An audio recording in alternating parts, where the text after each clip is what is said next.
Is this a trad shoe? Is this a bouldering shoe?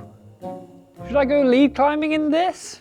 If you feel just as confused, don't you worry, because today's episode is going to clear it all up.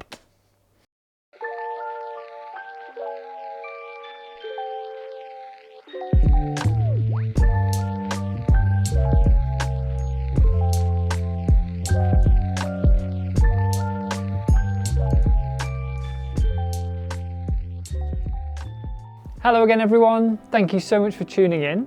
Today is going to be episode 3, the third installment in our climbing shoe sizing guide series. We're going to be purely focusing on the different types of climbing shoes out there. Now we're going to show our trad community a little bit of love here by going over trad shoes first. So we've got the Generator Women's and the Unparallel UP Lace.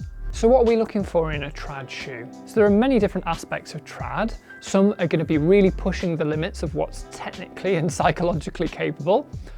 Others are going to be sheer, pure endurance. So sometimes you might find that you're actually using your more technical shoes on a short, technical trad climb. Whereas if you're doing a full day long multi-pitch route, you're certainly going to want something nice and supportive and comfortable. Or alternatively, if you're just starting your journey into trad climbing, again, you would probably want something nice and comfortable so that you can feel confident when you're looking for that first gear placement. Starting off with the Unparallel UP Lace, this is a very flat, comfy, all-day trad shoe. Now, what do I mean by that? So depending on what kind of trad you're going for, whether you're starting out and you just want something really comfortable that you can wear all day and not have to take off, something like an UP Lace, if it suits your foot, is a really good option. Trad shoes have to be more supportive because, as you can imagine, you're spending a lot of time on your toes, taking time to look and place gear securely and safely. So having something supportive and comfortable are very, very key traits for trad shoes. Having said that, sometimes you want something more technical. Now, the Generator Women's is probably one of the stiffest shoes on the market, so it still has support ticked off very thoroughly, but it has a slightly more asymmetric shape, a slight downturn to it, and quite a high front rand, which is going to be great for protecting you if you're going to be crack climbing at all. So this is a slightly more aggressive, slightly more technical trad shoe that would still certainly be relevant for your long multi-pitch days because of how supportive it is, but you'll probably feel a little bit more confident with that more precise edge on the front of the shoe. For more technical trad, I imagine there's quite a lot of you that might actually use your bouldering or sport shoes in that category just because they're going to be more technical.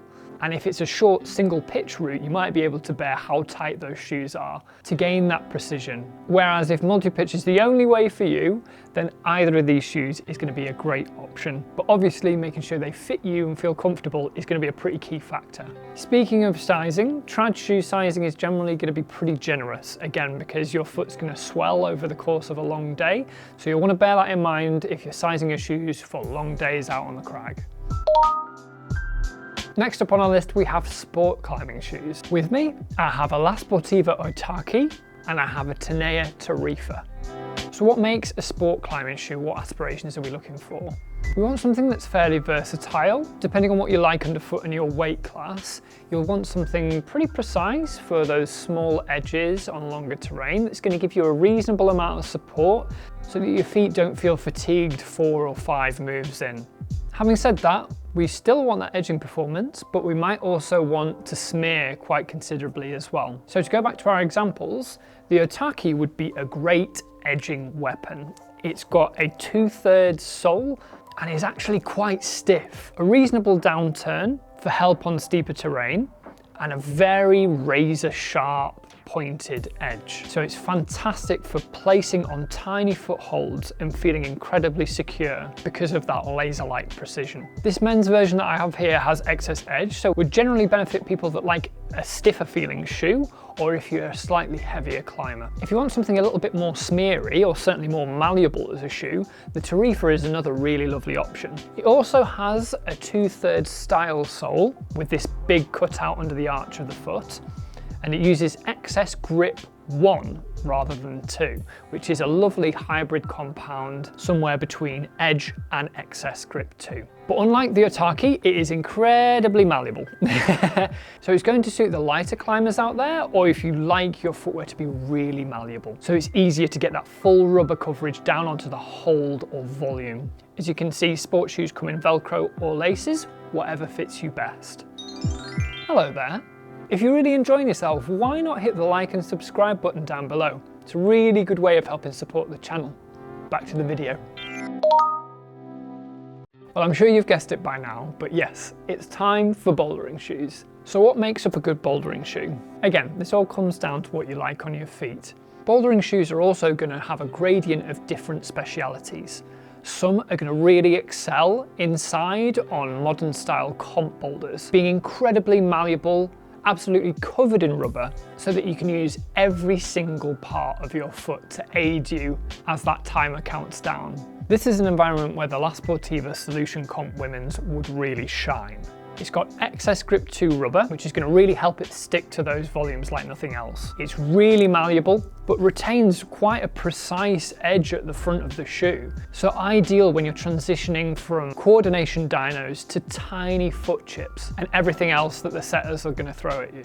However, if you boulder primarily outdoors, you might find that you want something a little bit more substantial. Still malleable, but you might want a bit more support on that edge. Whereas if we look at the Evolv Phantom, it's a much stiffer brute of a shoe. I often find people love them for board climbing, but again, it has this wonderfully precise hooked edge at the front of the shoe and is absolutely covered in rubber. So would also be very much at home inside or outside.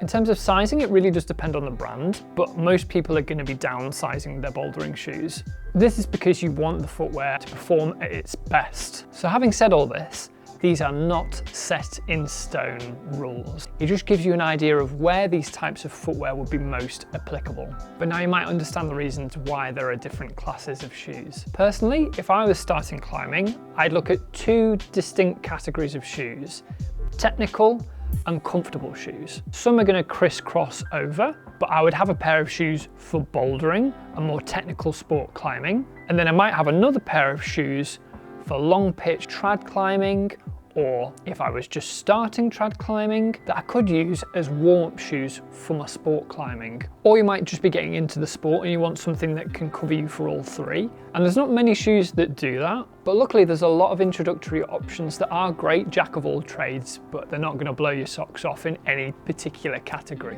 So there we are, folks, that's episode 3. We've talked about trad shoes, sports shoes and bouldering shoes. We've talked about what characteristics they might have and the environments where they're truly going to flourish. But remember, these aren't set in stone rules. Ultimately, it's about finding the right tool for you. So if you haven't already, have a look at episodes 1 and 2, which might help you further refine down what shoes might be best for you. If you still hunger for climbing shoe knowledge, well, we've got a video coming up next just for you.